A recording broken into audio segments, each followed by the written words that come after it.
नमस्कार साथियों, स्वागत है आप सभी का। रीट शिक्षक भर्ती 2020 के अंदर नई शिक्षा नीति नहीं लागू होगी। ये मैं क्यों कह रहा हूँ, आपको वीडियो लास्ट तक देखना, समझ में आ जाएगा। पहली तो ये अच्छी खबर राजस्थान के छात्रों के लिए थी कि यहाँ की सरकार, राजस्थान कांग्रेस सरकार ने साफ साफ विरोध किया है इंटरव्यू और डेमो का।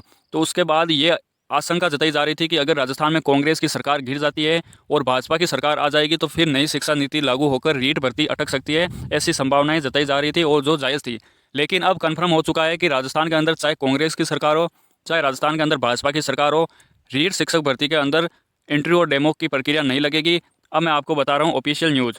भारत के शिक्षा मंत्रालय के मंत्री रमेश पोखरियाल निशंक ने आज इंटरव्यू के अंदर इसका हिंट दे दिया है कि नई शिक्षा नीति अभी लागू ही नहीं होने वाली है। जी हाँ साथियों, उनसे सवाल पूछा गया था कि बोर्ड की एग्ज़ाम के अंदर या नई शिक्षा नीति के लागू कब तक हो जाएगी, तो उन्होंने कहा है कि अभी अभी तो ये नई शिक्षा नीति आई है, वर्ष 2021 में ये लागू नहीं होगी। इसको लागू करने के लिए इन्होंने कहा है कि आपको साफ दिखाई नहीं दे रहा होगा, लेकिन मैं आपको बता देता हूँ।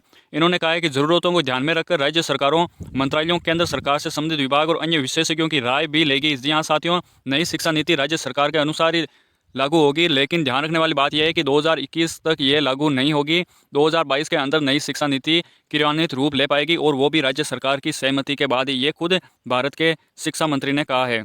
एक दूसरी स्लाइड के माध्यम से और कंफर्म कर देता हूँ, इसमें भी ऐसी बात की गई है कि राज्य सरकार के आदेश पर ही नई शिक्षा नीति लागू होगी। तब तक अभी ये सिर्फ एक ड्राफ्ट है जिसे मंजूरी मिली है, अभी तक इसे लागू ही नहीं किया गया, क्योंकि राष्ट्रपति के सिग्नेचर के बिना कोई अभी लागू हो ही नहीं सकती।